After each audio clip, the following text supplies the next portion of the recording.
I'm gonna use that as a transition to my next question, which is around e-commerce. And as we start to see, and I started a little poll for this one, so I'll share the data, asking people, are they currently selling on their own e-commerce site or do they have plans to?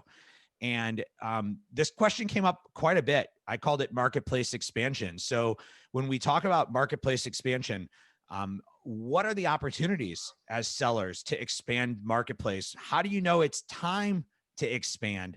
How do you get access to the capital to expand? What does this mean for Walmart? One of the questions that was asked from people attending was, what will Walmart do in 2021? Are they really a threat? Air quotes, right? Well, actually, they used real quotes. How can you add value to your website that competes with Amazon, right? So Amazon's got free shipping. So how do you flip that around and do that on your own? So just to give you a sense here of the poll, here the poll here had 50, about 60% of people have their own website, 30% are planning to in 2021, and about 15% don't have it and are not planning to have their own website. So let's talk a little bit about e-commerce and expanding off of Amazon. Yeah, I could jump in here. I think those numbers fall right in line with what we see with our customers. About more than half of our customers sell on multiple marketplaces. So, we don't work with just Amazon. We work with Amazon, Walmart, Shopify, Newegg, Top Hatter, and you name it. And what we find is, between Amazon, Walmart, and Shopify, everyone's selling on one of those three. And then it's amazing in the other marketplaces they sell on. And it really comes down to the niche of each marketplace and what that demand side of the marketplace looks like. But when they start to move into their own website, that's when they start to notice challenges that maybe they didn't foresee before. When you're selling on Amazon, Amazon is this huge demand engine. And there are some people who have their own websites and they have their own brand and they're actually just leveraging Amazon for some of that initial, pop because they can leverage that marketing engine. But then when they move over to their own website, they now have to create that demand themselves. It's not, what happens is we find with a lot of customers is they're kind of surprised that they don't have the same traffic. And now they have to create that traffic themselves, whether it's Facebook ads, Instagram, Google ads and things like that. And they're outlaying capital to drive the demand. And then they're, coming up short on the capital to actually keep up with the demand and not doing any plugs for payability here or anything like that. Obviously, that's the world we live in. So we see it all the time, providing capital to sellers. But there is that almost disconnect in that like initial stages. If they were an Amazon focused seller and now they're going onto their own website, understanding that they cannot be found until they start spending marketing dollars to get through the noise. And it's usually like an initial pain point we see when they're moving over to their own website. Yeah, I'll add to that. I think that what we tell our students is don't worry about going to your own website. Amazon's demand is just such an incredible marketplace that you can work within it. You have so much data with tools that you can use to predict that demand. And you can, if you know what you're doing, the holy grail is that organic traffic and organic sales that you don't have to pay a lot of money for, right? So once you get ranked, then you can start making money without paying for it. Whereas then you do have to drive traffic. So I wouldn't recommend maybe a Shopify site in the immediate, forefront unless two things. You've scaled your brand to a significant number of SKUs so that you can have your own hub. And when people get there, you can have a large average cart size and it can make it worth it for that profit margin. Or that you have a reusable or replenishable type product, skincare, something like that. And so what I see a lot of large Amazon sellers do that are in those niches is they will use Amazon as one of their funnels. So the top of funnel is Amazon. Once they make a sale on Amazon, then they're using insert cards and other ways to contact those sellers to try to drive them to their own site and keep them in their own hub on their site with reorders and things like that. But in the short term, I don't see it being profitable for most sellers. Does anybody disagree with that? I'll go ahead and stick my neck. I'll stick my neck out there. Like I mean, the majority of my revenues do come from Amazon, so I want to say that. But I love building communities for my different brands and pretty much everything that I enjoy doing. And creating content has always been something I enjoyed doing most. And having a community and being able to create content in it, and run that those purchases to a website or to somewhere else for launching once my products are stabilized on Amazon and doing good, and being able to turn that switch on and off if something happens on Amazon I don't like. To me, that's really been the central nervous system of my model of running for many years. So I don't know. I'm not sure if that's a total disagreement on everything, but I definitely dip my toe in the other water. I think both Brandon and Carlos have a good point. There's this idea of security, but there's also loyalty and continuity that you get out of this. This idea of being able to, like, Amazon is great, but you get no first party data. And without first party data, it's hard to create renewable buying purchasing sources. Like I think of a product that I buy originally on Amazon. It's this, it's a really great product out of like Oregon called Laird. And it's like stuff that, like turmeric and other things you can put in creamer from Laird Hamilton, bodybuilder. And it's a really good, they have this really great subscription service once you've already bought it.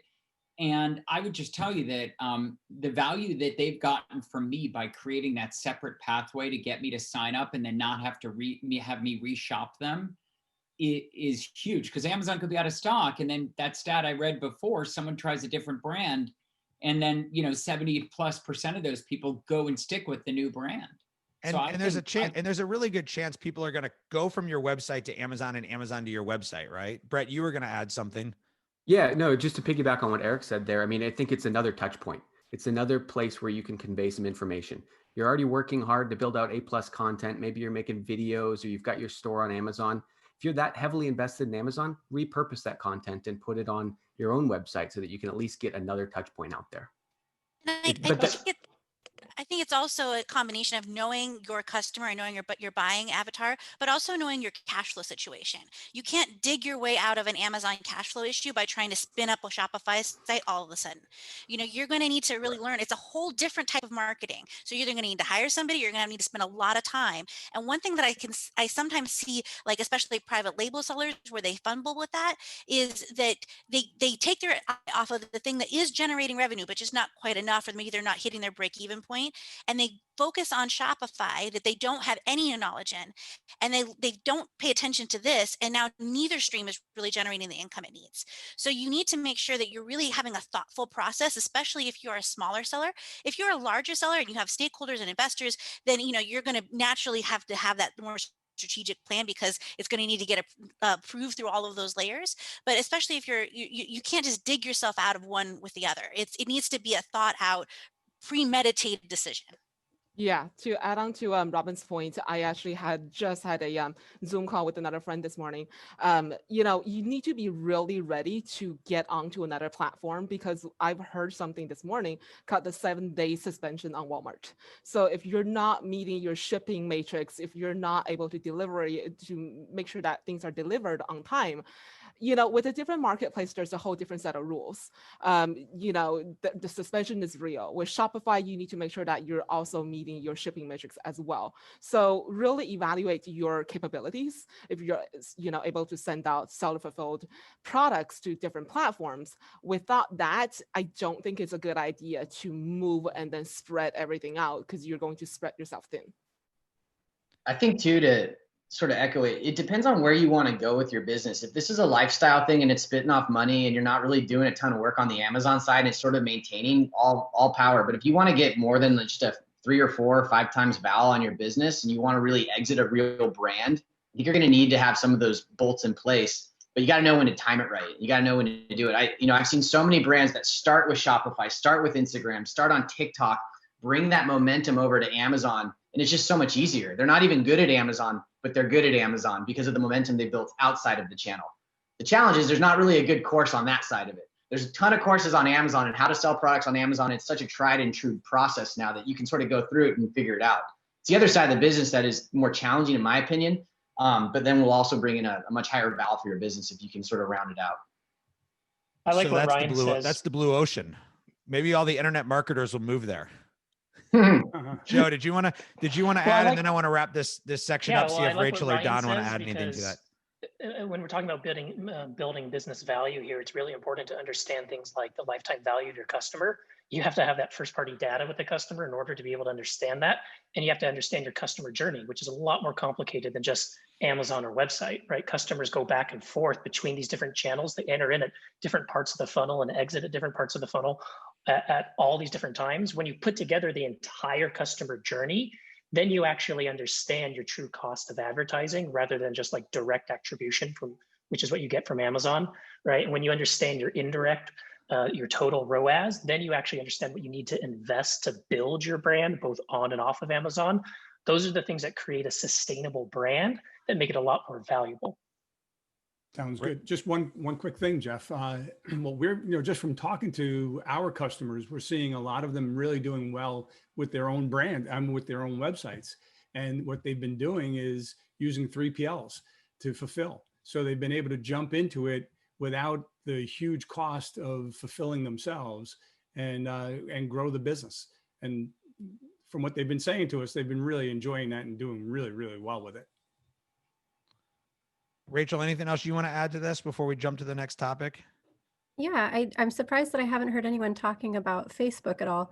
I know it's really easy to talk about websites and how difficult it is to get traffic there, but one of the things that can be really helpful is, and not in a, break the rules way, but using something like ManyChat, plugging that into your website, plugging that in on Facebook, getting people and that direct communication with people.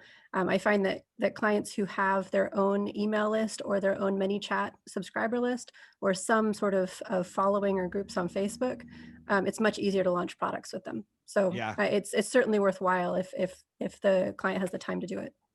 Barbara, one of the attendees, just said she's killing it on Facebook Marketplace and Facebook Live. And Brett, I know you have a client who has been killing it with Facebook and selling his items on Facebook, and then it's translating to more sales on Amazon. Yeah, we actually got several, and a couple that are doing amazing through Shopify and their own channel, just running ads direct, as well as using Amazon attribution, sending traffic to Amazon. That's a little wonky still. It's not perfect yet. If Amazon wants some feedback on it, but it's still a functional tool. It'll help you a little bit.